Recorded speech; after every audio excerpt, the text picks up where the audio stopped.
విజయేంద్ర ప్రసాద్ గారికి ప్రత్యేకంగా ధన్యవాదాలు. ఇలాంటి కార్యక్రమానికి వచ్చి మీ ఆశీస్సులు అందించినందుకు. అట్లాగే బాబీ గారికి, సురేష్ బాబు గారికి, కోర్టు దర్శకులు జగదీష్ గారికి చాలా మంచి సినిమా, చాలా స్వచ్ఛమైన సినిమా. అట్లా విజయబుల్గా నేను ఎంతో మంచి సంగీతం వస్తున్నారు. ఆదిత్య సంగీతం, మంచి సంగీతాన్ని ప్రజల దగ్గర తీసుకెళ్తున్నారు. అట్లాగే నాని గారి అక్కయ్య గారు, ఆ తర్వాత పిల్లలిద్దరు రోషన్, శ్రీదేవి కోర్టులో ఎంత సహజంగా నటించారో మళ్ళీ అంతే గొప్పగా నటించే అవకాశం ఉన్న కథనం సినిమాలో ఉంది.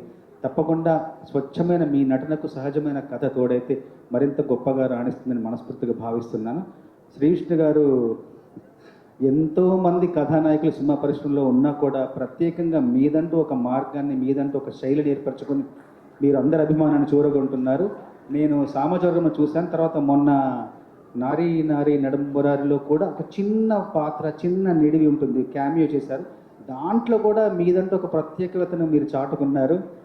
అట్లాగే మీ డైలాగ్ డెలివరీ, మీ సంభాషణ చాతుర్యం చాలా బాగుంటుంది. సతీష్, నీకు మంచి భవిష్యత్తు ఉంది సతీష్. నువ్వు పాటలు రాయించుకునేప్పుడు నువ్వు చెప్పే విధానం, మాకు ఆ కథనంలోకి మేము వెళ్ళే విధానం, ఆ లోతుల్ని స్పృశించడానికి నువ్వు చెప్పే విధానం చాలా బాగుంటుంది. మనస్ఫూర్తిగా నీకు నా అభినందనలు. తప్పకుండా మంచి భవిష్యత్తు ఉంటుంది. అట్లాగే వేణుబెక్కం గారు, మనస్ఫూర్తిగా మీకు ధన్యవాదాలు. ఇలాంటి సినిమాను తీసే అవకాశం ఆ దర్శకుడికి ఇప్పించినందుకు. కోన గారు, ఇప్పుడు తమ్ముడు చెప్పినట్టుగా ప్రచారం, ఎంత పెద్ద సినిమా అయినా, ఎంత చిన్న సినిమా, ప్రచారం లేకుంటే సినిమా లేదు, ప్రజల దగ్గరికి వెళ్ళట్లేదు. మీరు ఈ సినిమాకు చేసిన ప్రచారం ఎంత గొప్పగా ఉందంటే సినిమా చరిత్రలో ప్రచారానికి ఇది ఒక ఉదాహరణలా ఉంది. అయితే ఒకటి ప్రచారం ఎంత చేసినా కూడా సినిమా చేరువవుతుంది, కానీ అందులో ప్రతిభా నైపుణ్యాలు ఉంటేనే సినిమా గొప్పగా ఉంటుంది. అందులో ఈ సినిమాలో ఆ ప్రతిభా నైపుణ్యాలకు ఎలాంటి కొదవలేదు. తప్పకుండా ఈ సినిమా మరొక మైలురాయి అవుతుంది. వాళ్ళ చరిత్రలో, మీ చరిత్ర కూడా మైలురాయి అవుతుంది. మనస్ఫూర్తిగా నేను అందరినీ కూడా అభినందిస్తూ, సినిమాలో తమ్ముడు 3 పాటలు రాశారు, నేను కూడా మంచి పాటలు 3 రాశాను.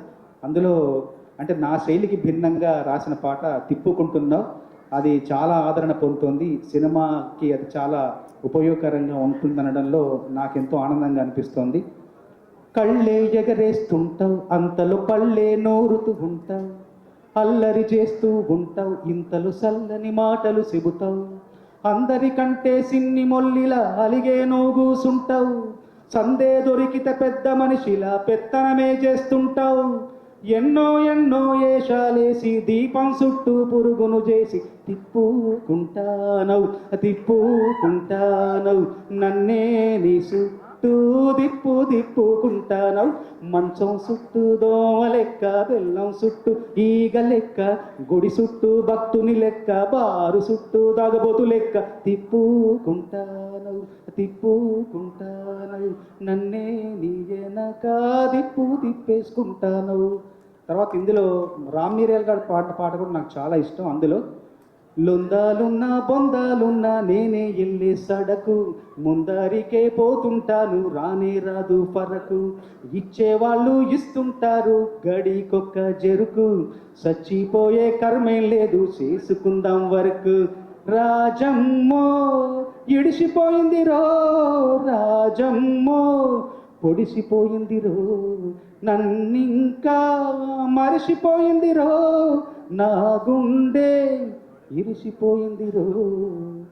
రాజమ్మ పోతే వాళ్ళ జేజమ్మ అనుకునే రోజుల్లో రాజమ్మనే ఎందుకు కావాలనుకున్నారో ఈ సినిమాలోని ఆ గాఢత చెప్తుంది.